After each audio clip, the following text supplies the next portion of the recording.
ರಸ್ತೆಗಳು ಅಂತ ಅಂದ್ರೆ ಜನರಿಗೋಸ್ಕರ ಇರಬೇಕು. ಬಟ್ ಇಲ್ಲಿ ಏನಾಗಿದೆ, ರಸ್ತೆಗಳು ಅಂತ ಅಂದ್ರೆ ಜನಪ್ರತಿನಿಧಿಗಳಿಗಷ್ಟೇ ಸೀಮಿತ ಅನ್ನುವಂಥ ರೀತಿಯಲ್ಲಿ ಆಗ್ಬಿಟ್ಟಿದೆ.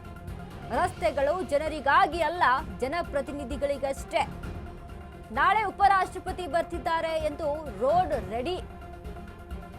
ಚಿಕ್ಕೋಡಿಯ ರಸ್ತೆ ಗುಂಡಿ ಮುಚ್ಚುತ್ತಿರುವಂತಹ ಅಧಿಕಾರಿಗಳು ನಡೆಗೆ ಸಾರ್ವಜನಿಕರು ಫುಲ್ ಗರಂ ಆಗಿದ್ದಾರೆ.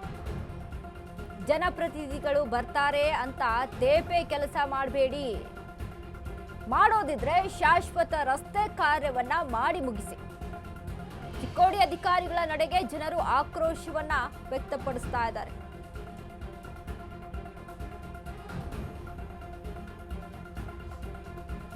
ನಾಳೆ ಉಪರಾಷ್ಟ್ರಪತಿ ಬರ್ತಿದ್ದಾರೆ ಎಂದು ರೋಡ್ಗಳು ರೆಡಿ ಆಗ್ತಾ ಇದ್ದಾವೆ. ನೋಡಿ, ಇದು ಎಲ್ಲ ಕಡೆ ಇರುವಂತ ಸಮಸ್ಯೆನೆ. ಕೆಲವೊಂದು ಬೆಳಕಿಗೆ ಬರ್ತಾವೆ, ಕೆಲವೊಂದು ಅಲ್ಲೇ ಮುಚ್ಚಿ ಹೋಗ್ತಾವೆ. ಯಾರಾದ್ರೂ ಅಧಿಕಾರಿಗಳು ಬರ್ತಾರೆ ಅಂದಾಗ ರಸ್ತೆಗಳ ಕಾಮಗಾರಿ. ನಮ್ಮ ವಾಹಿನಿ ಮುಖಾಂತರ ಈ ಸರ್ ಚಿಕ್ಕೋಡಿ ತಾಲೂಕಿನಾಗ ಎಲ್ಲ ರಸ್ತೆಗಳು ಹಾಳಾಗಿದ್ದಾವೆ. ಈಗ ಎದುರು ಜಾತ್ರೆ ನಡೆದೈತಿ. ಆ ಜಾತ್ರೆ ಸಂಬಂಧ ನಮ್ಮ ರಾಜ್ಯದ ಜನಪ್ರತಿನಿಧಿಗಳ, ಮಂತ್ರಿಗಳ, ರಾಷ್ಟ್ರಪತಿಗಳು ಬರೋದನ್ನ ಇವತ್ತು ಪ್ಯಾಚ್ ವರ್ಕ್ ಮಾಡೋದಾರ. ಇಷ್ಟು ದಿವಸ ಎಲ್ಲಿಗಿರು ಜನ ಬಿದ್ದ ಸಾಯದಾರ. ಅದನ್ನ ನೋಡ್ಲಿಲ್ಲ ಅಧಿಕಾರಿಗಳು. ಮಂತ್ರಿಗಳು ಬರೋದನ್ನ ಪ್ಯಾಚ್ ವರ್ಕ್ ಮಾಡೋದವರು. ಇದನ್ನ ನಾವು ಖಂಡಿಸ್ತೇವೆ. ಇಂಥ ನಾಟಕ ಮಾಡಬೇಡ್ರಿ. ನೀವು ಪ್ಯಾಚ್ ವರ್ಕ್ ಬಿಟ್ಟು ಖಾಯಂದ ರಸ್ತಾ, ಶಾಶ್ವತ ರಸ್ತಾ ಮಾಡೋದ್ರ ಮಾಡ್ರಿ. ಇಲ್ಕ ನೀವು ಸಾರ್ವಜನಿಕರನ್ನ, ಜನರನ್ನ ನೀವು ಪೋಲ್ ಮಾಡುವಂತ ಕೆಲಸ ಮಾಡೋದಿರಿ.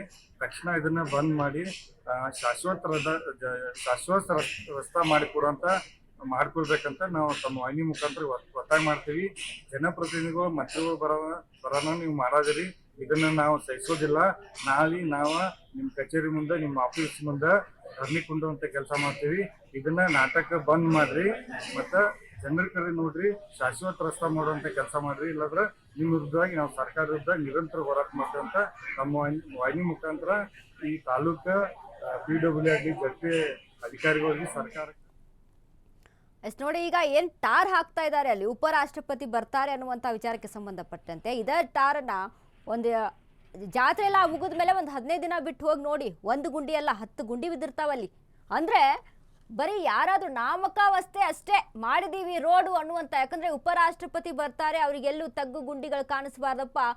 ಅಂದರೆ ಗಾಡೀಲಿ ಹೋಗೋ ಅಂಥ ಸಂದರ್ಭದಲ್ಲಿ ಅಲ್ಲಿ ಯಾವುದೇ ರೀತಿಯಾದಂಥ ಡಿಸ್ಟರ್ಬೆನ್ಸ್ ಆಗಬಾರ್ದು ಅನ್ನುವಂಥ ವಿಚಾರಕ್ಕೆ ಮಾಡ್ತಾ ಇರುವಂಥ ಒಂದು ರೋಡ್ ಇದು. ಸೊ ನಾಮಕಾವಸ್ಥೆ ಅಷ್ಟೇ, ಒಂದು ಟಾರನ್ನು ಹಾಕಿ ಅಲ್ಲಿ ರೋಡನ್ನು ರೆಡಿ ಮಾಡ್ಕೊಂಡಿದ್ದೀವಿ ಅಂತ. ಅದೇ ಇದನ್ನು ಒಂದು 15 ದಿನ ಬಿಟ್ಟು ಹೋಗಿ ನೋಡಿ, ಅಲ್ಲಿ ಸಾಕಷ್ಟು ಗುಂಡಿಗಳು ಬಿದ್ದಿರುತ್ತೆ, ಮತ್ತೆ ಯಥಾಸ್ಥಿತಿಗೆ ಬಂದಿರುತ್ತೆ ರೋಡು. ಹೀಗೆ ಇಲ್ಲಿ ಒಂದಿಷ್ಟು ಅಧಿಕಾರಿಗಳಿದ್ದಾರೆ, ಅವ್ರು ಮಾಡ್ತಾ ಇರುವಂಥ ಕೆಲಸಗಳೇ ಇದು. ದುಡ್ಡನ್ನು ತಿಂದು ಬಿಟ್ಟಿರ್ತಾರೆ, ಹೇಸಿಗೆಯನ್ನು ತಿನ್ಕೊಂಡ್ಬಿಟ್ಟಿರ್ತಾರೆ. ಸೊ ಅದನ್ನ ಮಾಡಿಸ್ಬೇಕಲ್ಲ, ಎಲ್ಲಿಂದ ಮಾಡಿಸ್ತಾರೆ? ಹಾಗಾಗಿ ಯಾವುದೋ ಒಂದು ಡೂಪ್ಲಿಕೇಟ್ ತೊಗೊಂಬಂದು ಹಾಕಿ 2 ದಿನ ಕಿತ್ತು ಹೋಗುವಂಥ ಒಂದು ಟಾರನ್ನು ಹಾಕಿ ಈ ರೀತಿಯಾಗಿ ಮಾಡಿ ಮುಗಿಸ್ತಾರೆ. ಸರ್ಕಾರ ವಿರುದ್ಧ ನಿರಂತರ ಹೋರಾಟ ಮಾಡ್ತಂತ